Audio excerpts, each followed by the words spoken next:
muda. The way we use the time. Ile Zaburi Psalm ya 90 na mstari wa 12. Verse 12. Tunaweza kuanzia pale pale. You can start from there. Kasoma. You can read it. Yeah. Somo langu, the responsibility of a Christian. Wajibu wa Kristo. To use the term effectively. So use the term. Wajibu wa kutumia muda. Pale scripture Psalm 90:12. Psalm 90. Nimeshaimba pale. Hallelujah. Amen. Wajibu wa hata nisiposoma nimeshaimba. Hallelujah. Ni somo lile. Kama tukisoma I don't read or sing about it. Hallelujah. Amen. Naangalizia hapa nilivyoandika mambo yote. Basi utujulishe uzihesabu siku zetu. Teach us to realize. Tujipatie moyo wa hekima. So that we may grow in wisdom. Hili jambo ni la muhimu sana. It is a very valuable. Hallelujah. Amen. Nashukuru Mungu amenipa muda. I thank God he gave me time. Kwa nikitumia kompyuta muda inaona hapa. So even if sitahangaika tena. Hallelujah. Niko naangalia kule naangalia muda sioni, lakini hapa na Mungu ni mwema siku zote. God is good every day. Hivi ni saa 9. Now. Hallelujah. Amen. Naomba mtege masikio jamani. Can you please pay attention? Niwape hii habari njema ya Bwana. So I can give you good news. Ni habari inayokuokoa. It will save you. Utafaidika ukinisikiliza. You will benefit from it if you hear and believe. Usiponidharau hata hivi. Without discourage. Bwana Yesu asifiwe sana. Amen. Kuna huyu wajibu wa kutumia muda vizuri. Ni lazima tupange kwanza jinsi ya kutumia muda wetu. We need to plan. Kama tunavyoongozwa na Mungu, as we are led by God, ni lazima tuwe orodha ya mambo tunayofanya. We have to plan for what we are doing. Kama kufanya maombi, when we are kama kujifunza Biblia, or learning the Bible, kwenye ibada na mambo mengine. And the others. Usipopanga unavyofanya, if you don't plan what you are doing, you will fail. Utafanya vibaya. You will do it the wrong way. Utalamu watu wengine. You start to curse other people, even God too. Wafanyakazi wote, all workers, hakuna anayechelewa kwenye kazi. Nobody gets late to work. Ukichelewa na kufukuza. If you come late, they will. Unafikiri Mungu anachukuliaje? How do you think about God? Hello? Are we together? Yeah. Kwenye kazi, hata ukiwa boss, even if you are boss, hakuna mfanyakazi atakayechelewa kwenye kazi yake. Akichelewa utampa pesa. If they are late, you won't pay them. Mimi nafanya kazi. I know. I work and I know. Nikichelewa katanga lazima nitoe sababu. If I'm late 5 minutes, I have to clarify. Nilikuwa na breakdown ya gari. I had a break in my car. Nikiwa na breakdown. If you are taking my brake in a car, no. If you have a break in a iyo ngize ingorane ikora kwa muduga hagira na accident sio kasukuma saa. If you have any issue and then I'll come late to come to work. I said the breakdown of the car. If you have the breakdown of the car. Yes. Hallelujah. Amen. Nilishangaa hawakunilipa. They didn't pay me. Saa moja tu. 1 hour.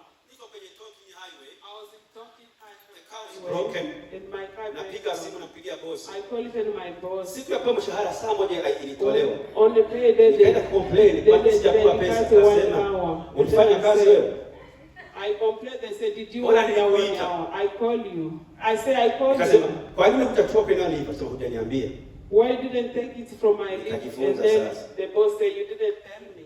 Then I learned from them. Nilisoma kumbuka niwaandaa siku zote zile. I prepared it ages ago. Kama mnaombea nilisema kwa waaminifu. Pray for me so I can talk about it. Sikai jamani. Amen. Kwa hiyo kutumia muda si jambo rahisi. To use time is not easy. Watu wengi wanafanya mambo yasiyofaa. Many people are doing wrong things. Ngoja nikwambie siri. Let me tell you a secret. Kila ambacho unakipenda hutakosa muda wako. What you like, you promise to time for mambo ya Mungu unaweza kukosa muda wakati. But for God's time, you can put some reasons. Hallelujah. Amen. Nikwambie siri nyingine. Let me tell you another secret. Kitu ambacho unapenda, what you like, pesa utaipata ukinunua. You will have even money to buy it. I'm telling you the truth. Wazazi ndio na watoto. Parents with the children. Kama hamjajua wanapenda nini watoto wenu. If you don't know what your kids like. Akipata pesa, if they got money. Angalia pesa zake zinakwenda wapi. They don't pay attention where their money going. You know what they like. You give them what you like. They but when they have money, they do what they want. And what you use to give him, they won't buy it again. So what God gives us is time. We have to use it properly. Plan to use your time properly. Hallelujah. Amen. May God teach us how to account our days. And they give us wisdom to use time. Some people, they spend their time just for discussing. You need time to love people and serve them. You need time to serve God. You need time to pray. You need time to do good things. And time to pray is need to be planned. Some people say they don't have the time. If you are sick, you won't miss the time. No one doesn't have the time to see doctors. If they are sick, everything will be stopped. Even the work will stop. And you start to look for your GP. They will ask you to call 300. Even the children, you forget about them by that time. But other thing we are talking about here, you can't. I'm just preaching, I'm not judging. The other time to serve. I had time to preach somewhere about laziness that is sin. You need to walk. Hapa kanisani, here in the church, tuna jambo nililikuta ambalo nzuri sana. There is a word I found it here kwenye Mhubiri sura ya 9 mstari wa 10. Is from Psalm 9 verse 10. Hallelujah. Amen. Kwamba unapotaka kufanya kitu chote kile, if you want to do anything, fanya na nguvu zako zote. Do it with all your strength. Kwa sababu kuzimuni hakuna kazi. Because if you are a preacher, preach more. If you are a singer, sing more. Some people, they live just by preaching the word. That is a work. Some people, they just live by singing. They are there, they are working just to sing. Some are there just to play keyboard. That is their life. You can do that work. Amen. I'm teaching you. If he please God and animal I can put them on some level for them to succeed. As if we did it wrong. Let them be billionaire here in Australia. I have friends. They are billionaires here. They have money. They can make money. They come in the church. They sing. They do work and the other things. And they have their plan and they have money too. But as we've been taught that money is not good. Money is not bad. Even here we have to give money. That means it's not bad. Money is like a fire. Or a knife. You have them at home. You have fire, you have a knife, and you have money too. So when you have a mindset, you will finish wrong. People need to be saved. Use better the time. And they get money. Hallelujah. Amen. Eternal life. Tunakwenda mbinguni. Because we are going to heaven. Lakini sasa tuko duniani. But we're still here on earth. Tuna mahitaji ya duniani. We have some issues. Lakini tusipende mahitaji ya duniani. Don't just love the need and the need tutumie muda vizuri. Use the time carefully. Na tufanye kazi yetu vizuri. And do the work properly. Nasonga mbele. I'm moving forward. Bwana Yesu asifiwe sana. Amen. Muda wa ibada na kupumzika. Time of worship and the rest. Kuja kwenye ibada ni muhimu. To come to worship is very important. Kuna watu wanapanga kutokuja. Some people they can plan even not to come. Muda wa ibada anapanga vitu vingine. Time for worship they plan other things. Wewe uwe ange.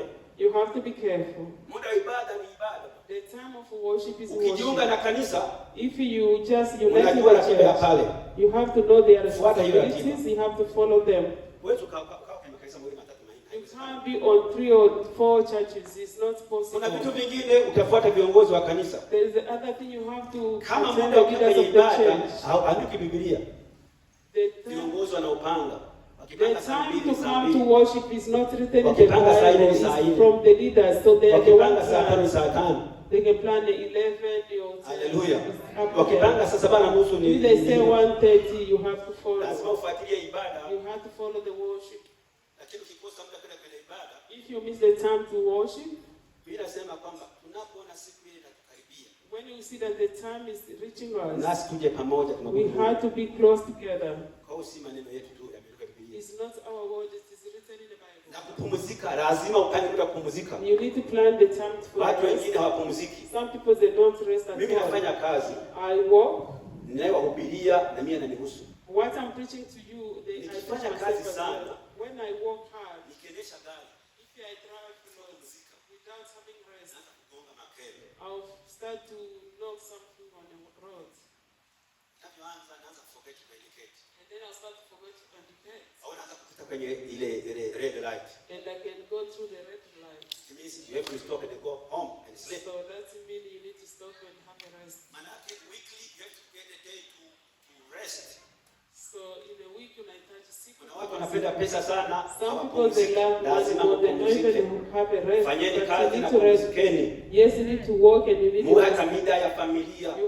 You need time for the family. Amen. Muwe na mida ya kwenda kuona wagonjwa hospitalini. You need the time to visit the sick people in the hospital. Time management. Time management. Utasema umekosa muda kweli. Utafika mbele za Mungu una miaka 50 au 60, utasema umekosa muda. Go to God the 50 or 60 years, are you going to say you didn't have a time? Umeshindwa kupanga tu. Is it you didn't? Biblia inasema hivi, watu wangu wanaangamia kwa kukosa maarifa. The Bible says my people are lost for lack of knowledge. Biblia inasema kwa kukosa akili. It says because of lack of knowledge. Bwana Yesu sana. Amen. Wenye nguvu fanyeni kazi. People who are strong just walk. Tumieni muda vizuri. Use properly the time. Muda ibada, nenda kwenye ibada. Time for worship, go to worship. Muda kwenda shuleni, nenda kwenye shule. Time to study, go to study. Hallelujah. Amen. Ukiona unakwenda shuleni, if you go to study, pengine Mungu atatumia skills zile kwenye kazi zake. Maybe God will use them. Mimi nishangaa nilivyosoma. I'm amazed when after studying. Kwenye masomo mambo yalikuwa rahisi sana.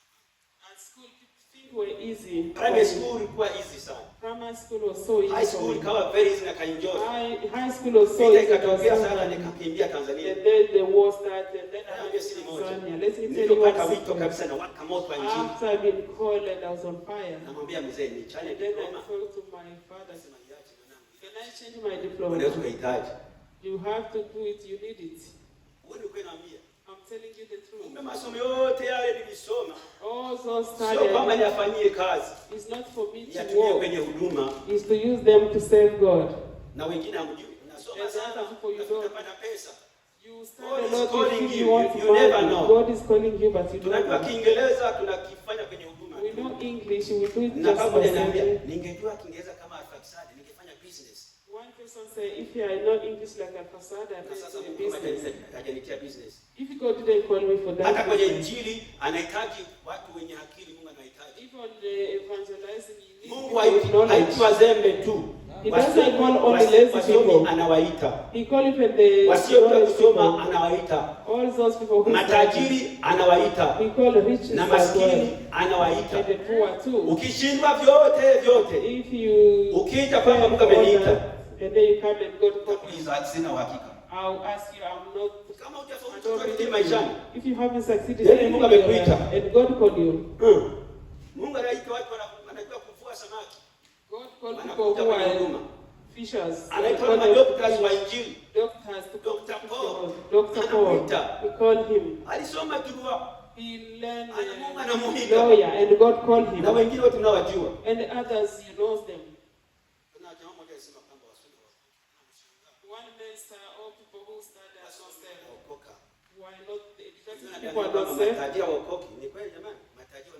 Even educated people, they are saved. Watajengaje makanisa sasa? How are they going to build churches? Matajiri wanaokoka. They are saved too. Wana support injili ya They Bwana. support evangelists. Hallelujah. Amen. Napinga injili za uongo. Unaokoka, unatajirika inawezekana. You can be save and get rich. Hallelujah. Amen. Isipokuwa kama Mungu amekubana, unajua Mungu amekubana. If God just hold you more, you will know amekubana, utamebana wewe mwenyewe. Not all, maybe you, not all of them. Ni yeye inawezekana kubana unjua. Can be maybe you, na atakutunza. And he will take care of you there. Usiambie wote waache kazi kwamba. Don't tell everybody to not work. Wafanye kazi. Let them work. Na mimi naamini kutofanya kazi kufanya injili. I believe you cannot work but save God through evangelizing. Lazima muongee na Mungu sawa sawa. You need to talk to God properly. Na usilete mambo yale ya kusema uongo. Don't gossip. Kama Mungu amesema nipe pesa hajasema. So God say give me money and God didn't say. Unaambia watu wakupe pesa. Pray to people and ask them to give money. Mungu yuko tayari kufanya vitu vikubwa hapa. God is ready to do amazing thing here. Taratibu mtayaona. Slowly you will see it. Hallelujah.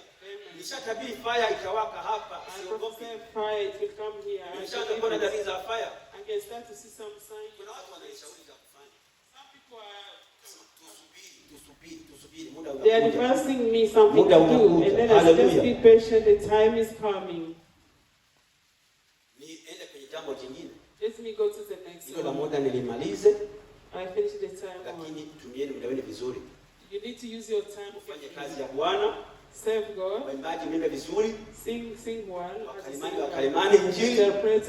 Waombaji waombe. Message and waombaji muombe jamani. Muombe. God call you to pray, you need to pray. Muombe muda mwingi sana, usiku na mchana muombe. You need to pray more day and night. Katika muziki mpige muziki. Instrument player, you need to play instruments. Kuna muda Bwana. Unaona Beni pana anatumia muda mwingi. You see Ben, he use a lot of time for praying. Not only here, he does do a lot. Na ninyi Mungu anawaita. You God use you need to use the time carefully. Kitu kingine nakuja kusema wajibu wa kushuhudia. Responsibility of testimony. Bwana Yesu asifiwe. Amen. Hapo tunasoma Matendo ya Mitume. Acts 1:8. 1:8.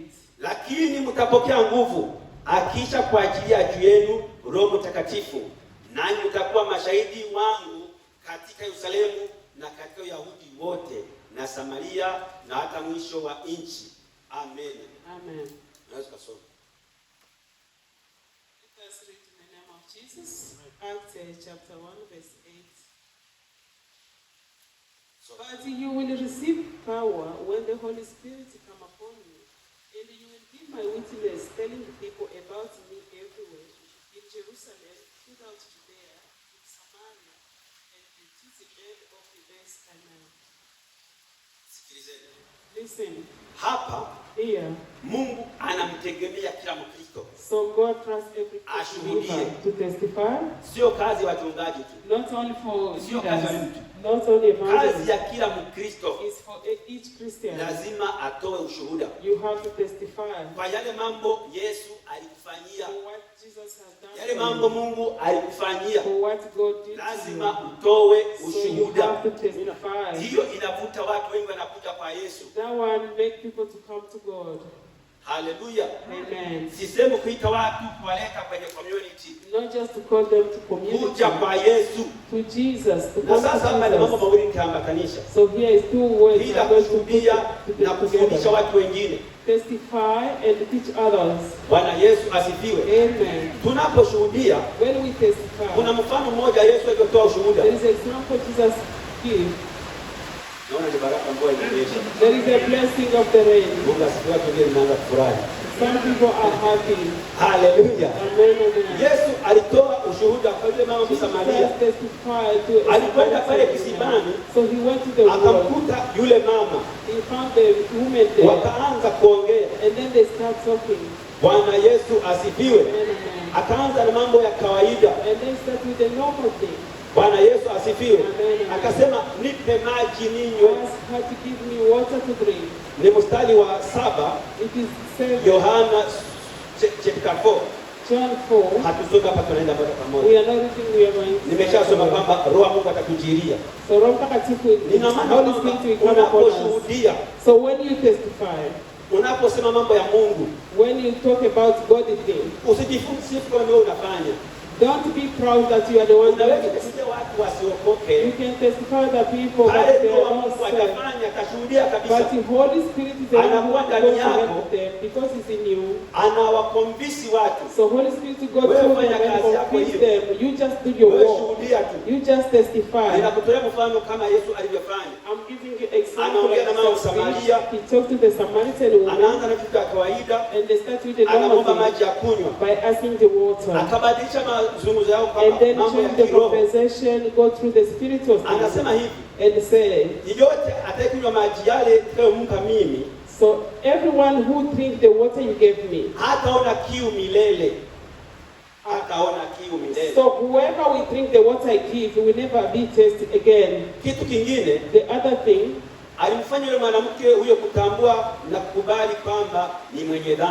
he just let the woman know that he's a sinner. Do you know why she talked to her? Even the man you are living with is not your husband.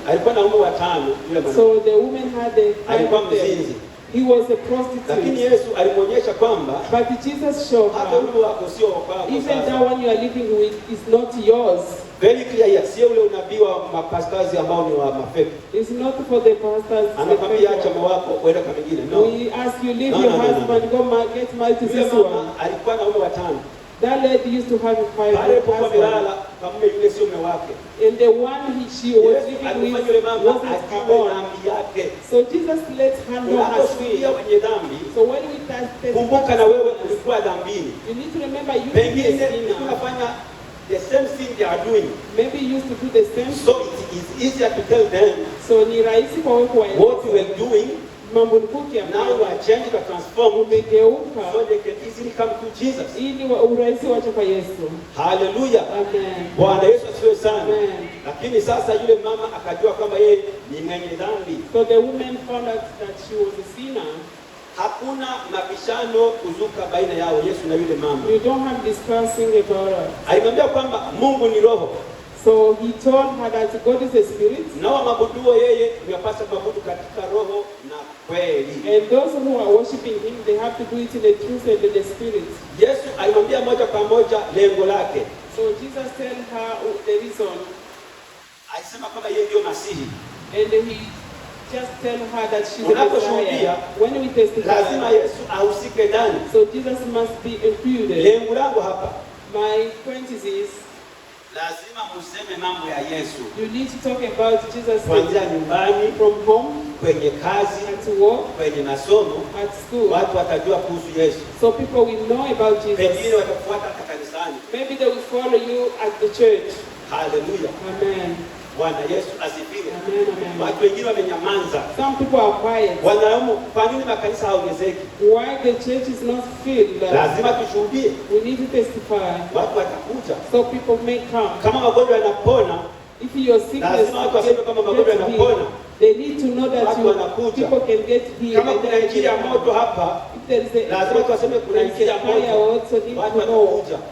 Kama kuna injili inafanyika, lazima watu waseme hivyo. If there is a miracle happening here, people have to hear about it. Kila mtu ana karama. Everyone has tumia karama zako. How to use them. Na kubali karama za wengine. And agree other people. Tunafanya kwa pamoja as a team. So we have to do it together. The team is a church. As a team. The church of Christ. The church Jesus is the head. So Jesus is the head. We are only the part. Sisi ni viungo. Hallelujah. Amen. Lazima tukubaliane. So we have to agree each other. Na tuwavute watu kwa Yesu. So we can bring wakishafika hapa walimu wako wafundishe. So when they come here, wachungaji wako wachunge. Shepherd are here, take care of them. Wainjilisti lazima waende popote pale wahubiri Injili. Watu waje kwa Yesu Kristo. Hallelujah. Nimesema kwamba kila mmoja ni lazima ashuhudie. You have to testify. Hujawa mwinjilisti lazima hujui mambo ya Yesu kweli. If you are evangelist, you need to teach about Jesus. Una miaka mitano kanisani hujui mambo ya Yesu. You are come to Jesus. Hujui wanavyotubu. You need to know how they are repenting. You don't know how they baptize. Hallelujah. Amen. Huwezi kumwambia mtu kuhusu wokovu. You can't tell someone about salvation. Ukinyamaza utaulizwa. If you keep quiet, you'll be judged. Ni sisi sote kanisa. We are all Ni of us as wajibu wetu. Is our responsibility? We are working as a team. We have to work as a team. Ukifanya kama team, if you do it as a team, sio nzito. It's not hard either. If you do it by your own, it's hard. Do what you can. Let us do what we can do. Ukubali Mungu akutumie. And let God use you. Bwana Yesu asifiwe sana. Amen. Kuna hitaji la kutoa ushuhuda. So you have the responsibility to testify. Kristo lazima ashuhudie. Every Christian you have to testify. Lazima ashuhudie na lazima ushuhudie. You have to testify and they need to testify to you. Kumbuka Paulo ni Petro na Yohana. Remember Peter and John. Waliwekwa gerezani baada ya kushuhudia. They were jailed after testifying. Wakasema hatutanyamaza. They say we can't stop it. Tutii watu au tutii Mungu? Can we obey people or God? We have to do it. Tulichokiona tutakisema. What we saw, we talk about it. Kama jamani kuna jambo umefanya mwisema. If there is something God has done to you, nitoe mfano mwingine. You need to do it. Wewe ukiwa sehemu wewe peke yako. If you are alone somewhere, alafu then nyumba inaungua. And your house gets utafanya nini? What are you going to do? Usipoita utaulizwa. If you don't call, you will be charged. You have to call the firefighter, even if it's not your house. Si kweli jamani? Is that true, my dear? Sasa wenye dhambi wapo. So sinners are there. Na unajua mwisho wa dhambi. And you know the end of the sin. Yesu alikuja kuokoa watu. Jesus came to save people. Kamboni mkristo ushaokoka. You are Christian and you are saved already. Na ufanye lolote lile. You are not doing anything. Hapo kuna question mark. There is a question mark. Lazima wale watu waambie. So you need to talk to those people. Au waamue kutokoka. Let them just to not be saved, but you are saved already. Sio kama sema nawaleta kanisani kwetu. It's not just to lead them to Jesus. Just tell them about Jesus. Testify Jesus. People ask me why I work. Are you Christian or you are Muslim? What do you answer? Some people say keep quiet. I am a Christian. I tell them I am Christian. I don't have to say I am a Christian. Mimi ni Mkristo. Ukisema hiyo umesema mengi sasa. So when you say that, you talk a lot, because they will ask you. If you are not wise, you start to gossip about the church. Community, I don't care. If it's about the community, it's okay. But Jesus Christ's church, it's not easy. Jesus is alive, and He is coming. People who are doing wrong, they are going to be judged by Him. I'm summarizing by the power to testify. When the Holy Spirit comes upon you, you will be amazed. People will come to Jesus, and you will be amazed. Even me, I was amazed. I pray for a sick person, just to lay my hand and call Jesus, and he gets healed. I was amazed. Jesus is the one who does it. It's not us. Hallelujah. Amen. Nina malengo jamani niambieni. Ya huduma na Mungu. I have some purpose. Nashukuru Mungu mzee yuko mahali hapa. I thank God senior pastor. Alinilea zaidi ya miaka 20. So he take care of me more than 20 years. I can ask him and he will answer me. Kazi ni ya Mungu. The work is for God. Jana tuliambiwa hivi. Yesterday we've been told si mpaka tufanye mengi au machache. We don't have to do more or few. Kitu cha maana sana. The important one. Kuvumilia hadi mwisho. To be patient up to the end. Ni heri mwisho kuliko mwanzo. It's better to end than begun. Tutakavyomaliza. The way we will finish. Umefanya vichache ukaipa. If you did few, you will ukimaliza vibaya. If you finish hata kama umefanya mengi mazuri. Even if you did more good. Pole sana. I'm sorry for you. Sasa namalizia na jinsi ya kushuhudia. I'm summarizing about testifying. Toa ushuhuda wako. Give your testimony. Onyesha hitaji la wokovu. Onyesha matukio ya dhambi. Show the point of sinner. Kumbuka hukumu ya dhambi. Remember the pay for the. Mtu hawezi kujiokoa mwenyewe. You can't save yourself. Naonyesha uhakika wa wokovu. And they show the truly of the value of salvation. So when we finish here, you can go outside there, start to testify to people. If you do that, if all of us do it, even the church will be filled and will be amazed. People who pray for people continue to do it. People who preach the word keep preaching. keep testifying. Na kwenda kumalizia la mwisho lile la kufundisha watu wengine. I'm going to finish it by the way you can teach others. Bwana Yesu asifiwe sana. Amen. Ni saa 9:30. It's 8:30. Give me 10 minutes and I'll be able to sit. Just give me 10 minutes and I'll sit down. Hallelujah. Amen. Msichoke hapa ni kanisani. Don't get tired. Mungu amenipa neema na kuhubiri. Muda nimepata kweli. I was given the time. Hallelujah. Amen. Watu wengi wanachoka kusikia injili. People get tired to listen to baadaye tutaimba tafurahi. We will sing here. Unajua injili ni moto bwana. The message is injili inachoma. Is a fire. Inakuonyesha vitu hujafanya. It show you what you ulifikiri utaenda mbinguni. Ukaona sio kaulizwa. You will be judged. Sikambi kama ndio utubu. I'm not telling you to come. You have to do that thing. God is working. You've been called or so if you don't repent, then without doing it, you will be judged. You think only is preach the it is written for all Christians to preach the message of God. Hallelujah. Amen. Sote lazima tuhubiri injili ya Bwana. We all have to do it. Sina maana ya kuja kusimama hapa kuweka mistari. I don't have just to call you here. Pale ulipo. Where you are. Na kwanza muhimu tunapohubiri. When we preach, tabia zetu ni injili tosha. Even our conduct is enough message. Have a good conduct. People will look at you. We are later reading by people. Even when we are working. Even justice, they know us. We are Christians. Just for one thing, we are not swearing. We are not swearing. What do I say? Other can swear in their mouths. I know how to write them. Hallelujah. Amen. So how long have you been here? I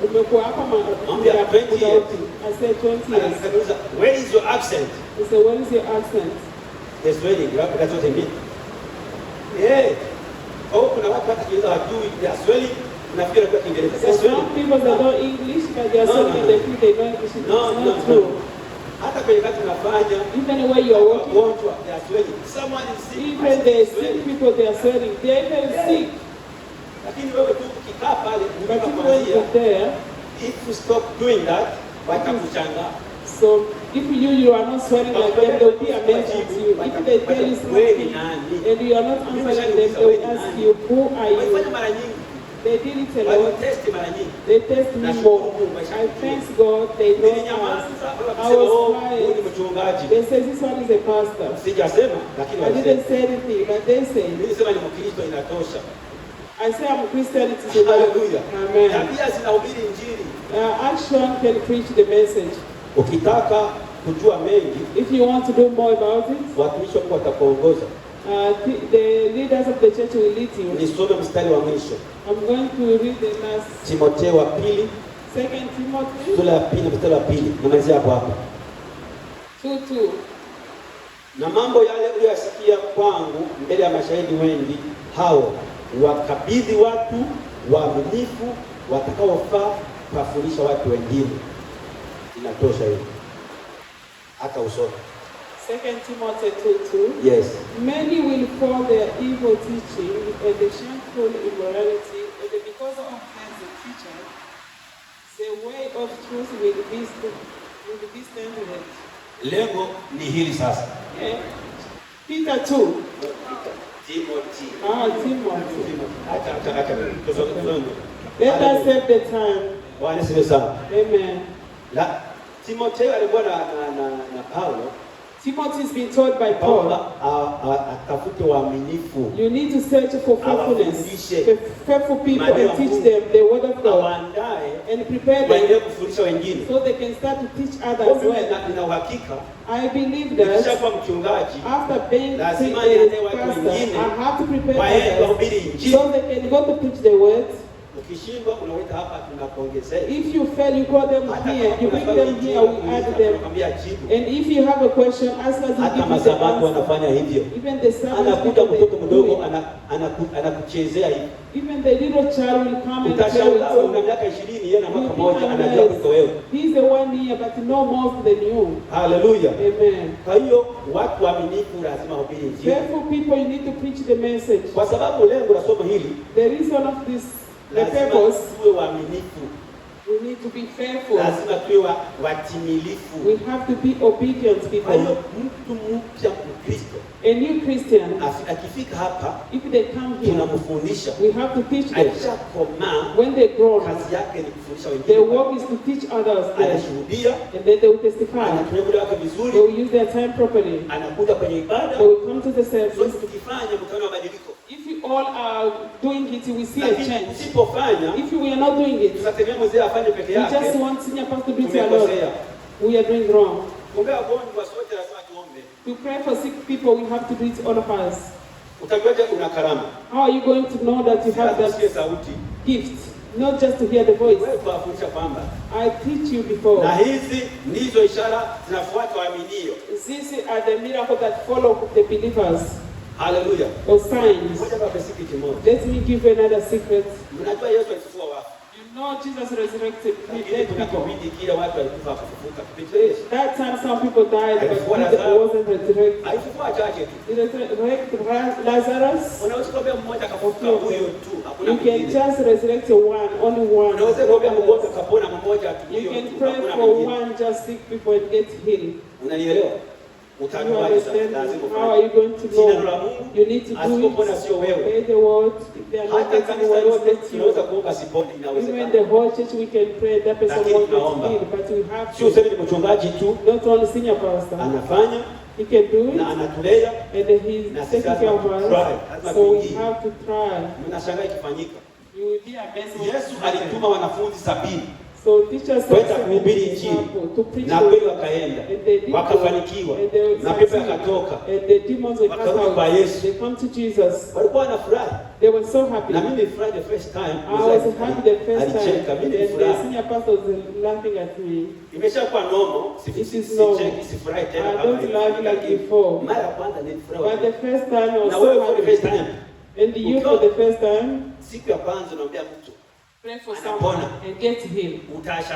You will be amazed. You say, oh, the Holy Spirit is in him. Oh, he's like this. Please stand up and say, God.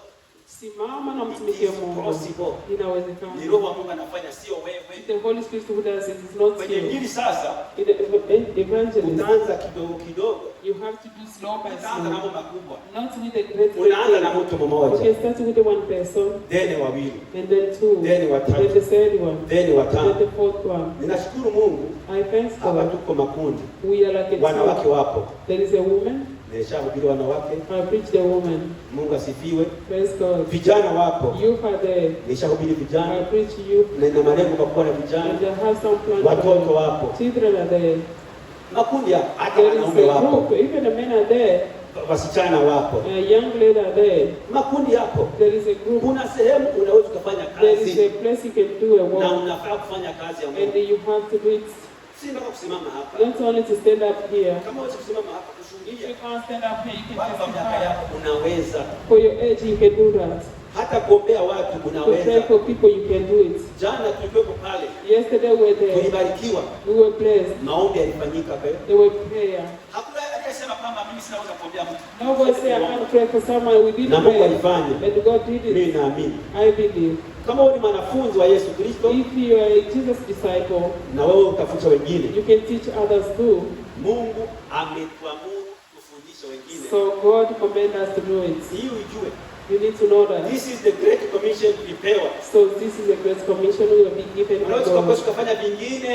You can just do others. Leo ni kuhubiri watu wengine. But the purpose is to preach others all together. Tunaweza kuorganize kanisa tukahubiri kama we can organize as a church and then we go together. You can do it by yourself. You can do as a group. We can do it as a group as well. If we don't do it, tutafanya vinavyotuburudisha tu. We just do what make us happy. If to sing, I like to sing as well. And I did sing and I play my guitar. Lakini tunaweka vyombo chini, but we put the instrument down. We preach the message. Tunaweka vyombo chini, we put the guitar down. We testify. Tunaweka vyombo chini, we put the instrument down. We pray. Tunaweka vyombo chini, we put the instrument tunasafiri. We travel. If we can use them, we can take them. Hallelujah. Usiseme wewe huna kazi, kazi ipo. Don't say I don't have anything. Kama unajua nitakuonyesha kazi ya kufanya. If you don't know, come I'll show you what to do. Kazi yako ipo. I believe there is a work for you. Ninashukuru Mungu kwa muda aliyonipa. Thanks God for the time He gave him. Napenda kumaliza. I'm finishing up. Ninawasihi tusimame. Can we please stand up? Nimalizie. I'm finishing. Wanafunzi hujenga makanisa yenye nguvu. Students are building a great churches. Nasema wanafunzi hujenga makanisa yenye nguvu. The students build the discipleship. They are building a great power church. Kuwa mtimilifu. Disciple people are obedient. Kwa hiyo niko namaliza hapa. So I'm summarizing. Yote mmeyasikia. You heard everything. Nakwenda kuomba.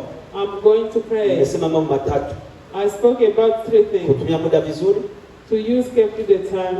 Kushuhudia. Testifying. Na kuwafundisha wengine. Teach others. Ni kazi za sisi sote. It belongs to all of us. Tukifanya hivi, if we do it, tutaona mabadiliko. We see a change. Tutafurahia kuja Roho Mtakatifu. We be filled by the Holy Spirit. Na ufanye unavyoongozwa. And they do the way you are led by the Holy Spirit. Mungu. Obey God. Tufanye kazi ya Mungu kwa pamoja. Let us do the work of God together. Kwa upendo. With love. Na kwa uvumilivu. With patience. Tutafika. We will reach there. Tukifika mbinguni, if we reach to heaven, tutashangaa kuona watu wahubiri wanakuja kwambia asante sana mpendwa. Mnavyoimba hapa watu wanabarikiwa. When we sing here, people are blessed. Vizuri. You will be paid to finish well. Mnaoshauri watu wengine. When you advise others, utalipwa. You will be paid. Kila mtu asimame. Everyone have to stand firm. Tuwashe moto wa Injili. Let the kuanzia majumbani, from home, kwenye kazi, at work, kwenye masomo, at school, bila kulaumiana. Without complaining or compromise. We have to be patient. Na ufanye kazi ya Bwana. And do the work of the Lord. We will be paid. Warosema Mungu, Mungu abariki. May God bless all of you who have listened to this word. Ngoja niombe. I'm going to pray. Bwana Mungu, ninakushukuru. Ni mchana wa leo tumesikia neno lako. Tumesimama mbele zako Bwana, kuonyesha kwamba tuko tayari kukutumikia yeye Bwana. Kanisa lako limesimama. Ninachoomba cha kwanza ni msamaha kwa watu waliokosea Bwana. Kwa jina la Yesu Kristo, waliotenda dhambi na makosa ukawasamehe. Najua kazi yako inafanyika. Neno linafanya kazi, neno linatakasa. Waliolisikiza na kuamini Bwana, waliosema ndio, wasamehe, watakase Bwana. Naomba Bwana, Roho yako akadhihirike kwa kila mmoja. Karama zako zikadhihirike kwa kila mmoja. Simamisha watu wako Bwana, wakaende pale waliko, kuanzia majumbani, wakushuhudie, ujulikane. Najua utakuja, utatulipa kwa jina la Yesu Kristo. Naomba hili Bwana, naomba mbegu hiyo iliyopandwa Bwana, ukaishuhudia mwenyewe Bwana, ukasimame mwenyewe Bwana. Simama na watu wako, wewe utafanya kazi yako Bwana. Naomba kanisa kwa ujumla ukaibariki. Bariki watumishi kwa jina la Yesu, nami unibariki, nisimame imara kwa jina la Yesu, nikifanya kazi yako hadi siku ya mwisho kwa jina la Yesu. Nifanye sawa na mapenzi yako. Wale ambao wameitika wito wa kutumikia Bwana, ukawezeshe. Wale wanaosema ndio ndani ya mioyo yao Bwana, ukawezeshe upendo ukadumu kwa jina la Yesu, kwa jina la Yesu Kristo. Wakiwa ndani ya upendo watasikia sauti yako, wakiwa ndani ya upendo wataona kazi ambayo umewaitia. Ndani ya upendo kuna mambo yote, kwa sababu wewe ni upendo. Kwa jina la Yesu Kristo hawatachukia wengine. Asante Mwokozi, uko unafanya kazi. Inua watu wako, inua wanaume, inua wanawake, inua vijana, inua karama mbalimbali na uwezo huu wa kushuhudia Bwana. Watu wakushuhudie na uwezo kufundisha watu wengine kwa jina la Yesu Kristo. Naombea mabadiliko makubwa kwa jina la Yesu Kristo. Naombea uamsho mkubwa ndani yetu, kuanzia sisi kwenye nyimbo Bwana. Moto wa Bwana ukawake, ikajulikane kwamba upo Bwana. Karama za uponyaji zikaonekane, karama za miujiza zikaonekane. Naombea kanisa Bwana, Kanisa lako ulikumbuke Bwana. Unaweza kuita watu wakaja mahali hapa Bwana, kwa sababu tuna ahadi mahali hapa. Asante kwa kuwafanya kwa jina la Yesu Kristo. Unaweza ukawaita watu wakakukuta ulipo Bwana. Tunakupa kuona Bwana kwenye neno lako ile Bwana, ufanye kinachokupendeza. Tumia kila mmoja kama upendavyo kwa jina la Yesu Kristo. Hata watoto wadogo naombea ukawawezeshe, ukawatumie kwa jina la Yesu Kristo. Wanaweza kushuhudia, wanaweza kuimbia nao Bwana, wakuwe wakiwa ndani ya neno na ndani ya wokovu. Tutaona wakiimba, wakipiga muziki, wakikutolea Bwana kana ndio tabiri. Bwana ukabariki, bariki vijana wetu Bwana. Naombea baraka tosha kwa vijana, ukakumbuke wasimame ndani ya neno, ndani ya wokovu, hata ukabariki hata financially kwa jina la Yesu Kristo. Bariki ndoa zetu kwa jina la Yesu, kwa jina la Yesu, kwa jina la Yesu Kristo. Ukafanye kinachokupendeza. Asante Mungu, utatuinua na utajulikana. Heshima zote ni zako katika jina la Yesu Kristo Mwokozi aliye hai. Amen. Amen.